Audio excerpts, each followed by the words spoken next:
Hey there, Amanda from the Happy Homestead here. The holiday season is upon us and it's gift giving time. And I don't know about you, but handmade, homemade gifts with love are my favorite to give and receive. And today I want to show you how you can make 2 mustards that make excellent gifts for any occasion. The first one is from the all-new Ball Book of Canning and Preserving, and it is called the Cranberry Mostarda. It's a Cranberry Mostarda right there, and it is on page 193.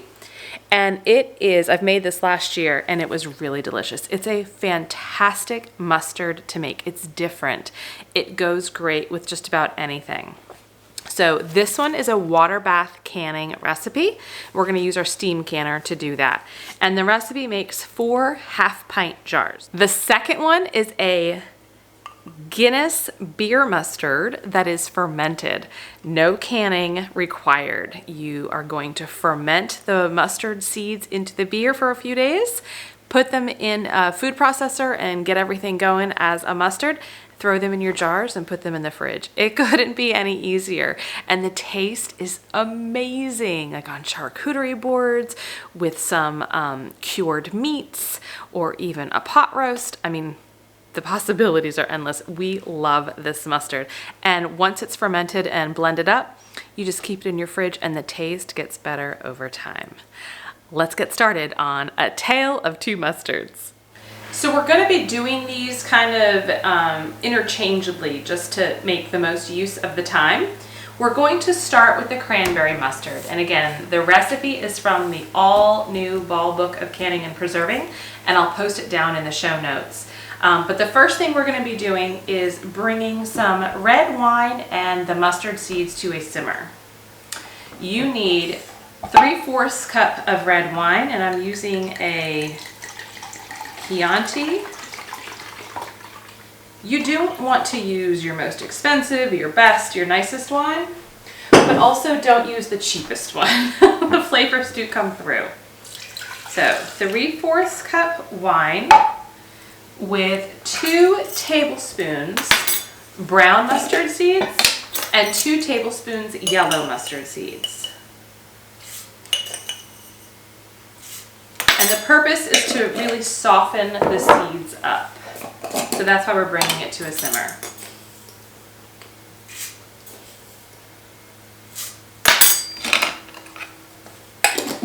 All right, I'm gonna get this going on the stove.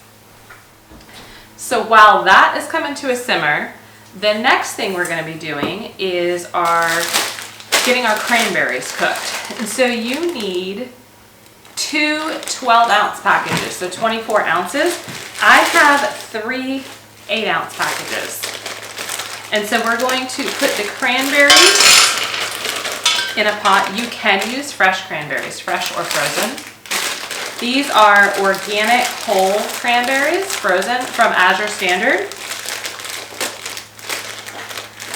Sometimes it can be hard to find fresh cranberries if it's not the holiday season, right? And so I buy them frozen, keep them in the freezer, and that way you have them at any point in time of the year when you need them to make this sauce, this mustard. Okay. So we've got our 24 ounces of cranberries. We need 1 cup of sugar.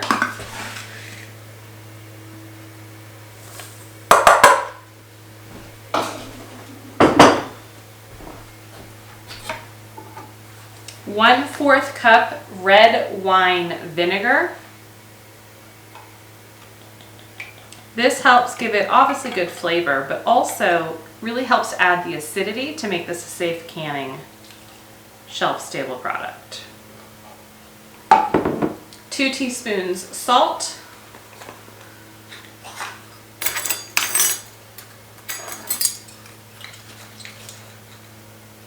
I have a 1/2 teaspoon measuring spoon here, so that's why you're going to see me put 4 in.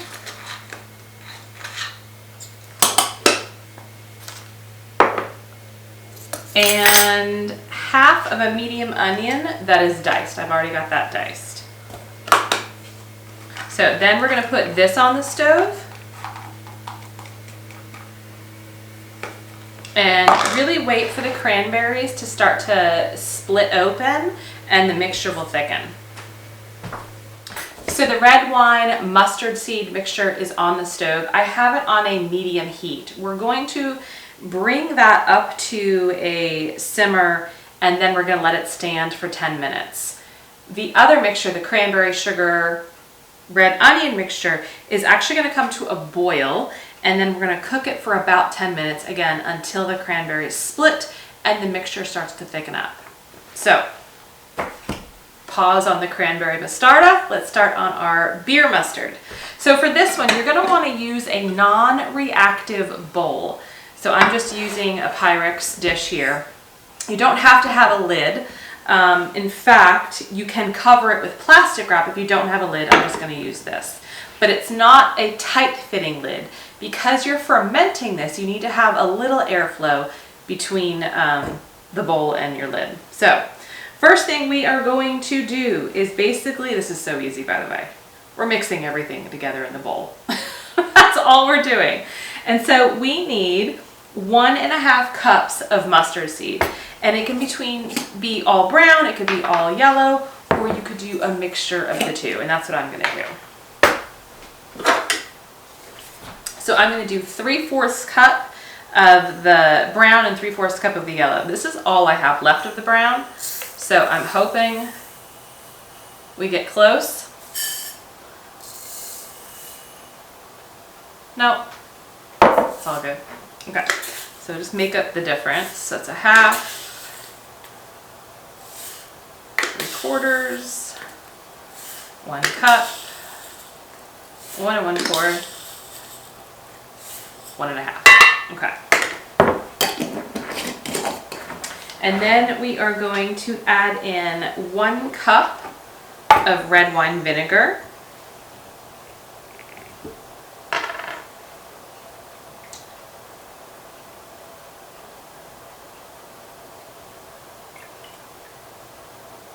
So I was noticing as I was pouring my red wine vinegar for this that the red wine mustard seed mixture had come to a very low boil on the stove. I've turned off the heat and I'm going to set it back on just a silicone mat to rest for 10 minutes per the recipe. All right, so I've got 1 cup of red wine vinegar. I need 12 ounces Guinness. Now this is a 14-ounce can, so I'm going to measure out 12 ounces.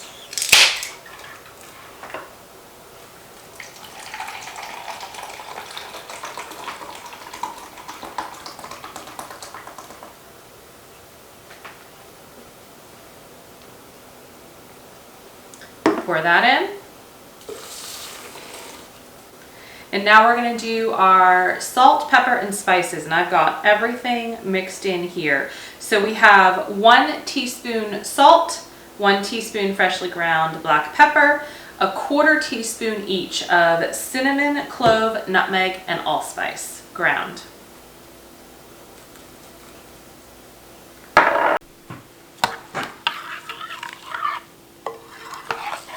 Smells so good. You wouldn't believe it, but the spices, like the allspice, the clove, oh my gosh, it smells really good with the Guinness beer. So we're gonna let this sit for about 2-3 days max, maybe. Everything is gonna start to ferment. I'm just gonna put the lid on and I'm gonna keep it on the counter in a room temperature area, right? So I'm just going to keep it in my kitchen, like I said, for about 2 days, maybe 3, but on that second day I'm going to check it. That's it with the beer mustard for now. Like I said, let it sit. I'll come back and show you what you're going to be looking for around the 2-day mark and then the next step. So the cranberry mustard is still going. I'm going to take you to the stove so you can see what's happening over there. So we're not at a full boil yet, but we are getting warm. I've got my steam canner over here getting warmed up as well with my jars for the cranberry mustard. So we are at a boil and I can see that some of the cranberry skins are starting to split. I'm just going to keep it stirring.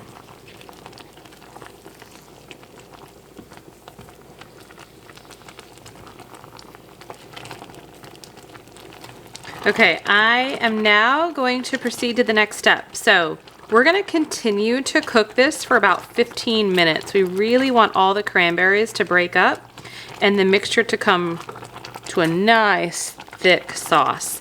So I'm gonna add in some freshly cracked black pepper, 2 tablespoons of Dijon mustard, and our red wine mustard seed mixture.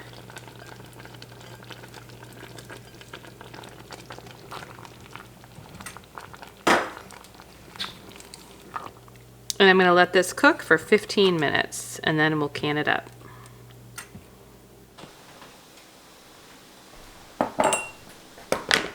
Our mixture has thickened. Look how pretty that is.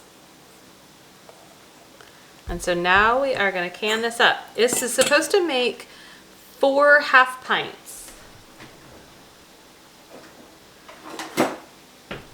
So I've got half pint jars here and I've got some quarter pints. Because again, I think the quarter pints also just make some really cute gifts too. Hostess gifts, even stocking stuffers. So you're going to fill these up with a 1/4 inch headspace. Now, just because I'm doing quarter pint jars, the processing time does not change, right? We always have to process for the larger jar. And the processing time is 15 minutes.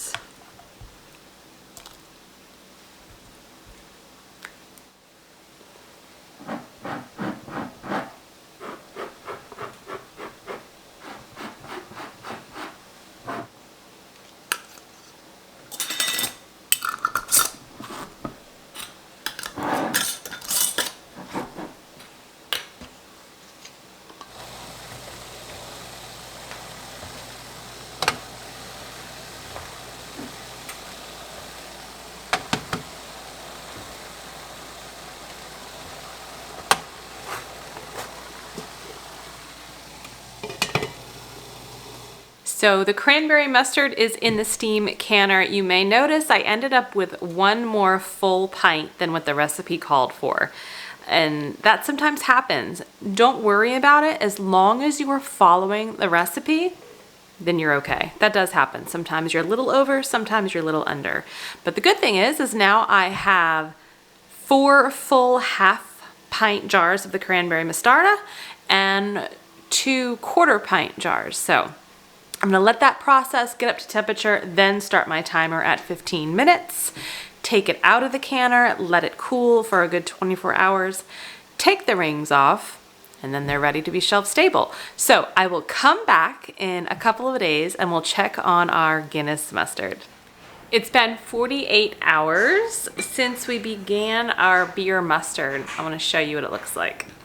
So all of the beer has been soaked up by the mustard seeds. If I pull it away from the edge here, you don't really see, I mean, you'll see the liquid, but it's not like it's pooling up, right? So we really got everything soaked up, which means the mustard seeds are nice and soft.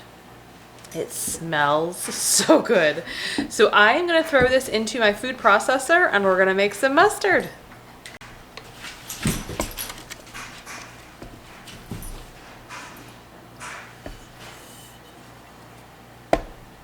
And the reason when it's, when I said you want to do this in a non-reactive bowl, all that means is don't be doing it in like a metal bowl that can react with the vinegar, right? So glass, plastic is probably okay, but glass or ceramic is probably best.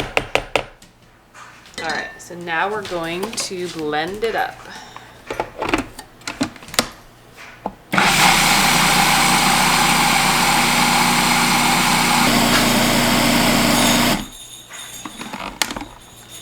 Okay, I ran it in the food processor for a good 1 to 2 minutes in a couple of different spurts, but overall probably a good 1.5 to 2 minutes. And it's nice and soft. It smells so good.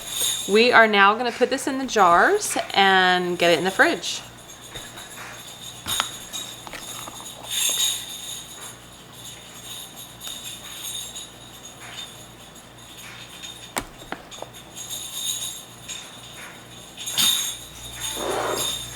Okay, so all the jars are filled. I just cleaned up the rims. Now, we're not actually canning anything. So I am actually using old canning lids that have been pre-processed. I sometimes save them for these types of instances, right? We're not canning, we're not steam canning, we're not pressure canning. We are not heating up our mustard. We're gonna put it right in the refrigerator. Now, you may find online where people tell you you can go ahead and water bath or steam can it. I'm not, because I personally do not like to kill all of the wonderful things that are going on in my fermented products. Remember, fermented products are full of probiotics and good bacteria for your gut. So if I were to go ahead and steam or water bath can this up, I'd be killing all of those good bacteria, all those things. So I'm just gonna leave this in the refrigerator. The longer it stays in there, the better it gets. It's like this really beautifully thick brown kind of mustard with some depth and a little bit of kick because of the fermentation.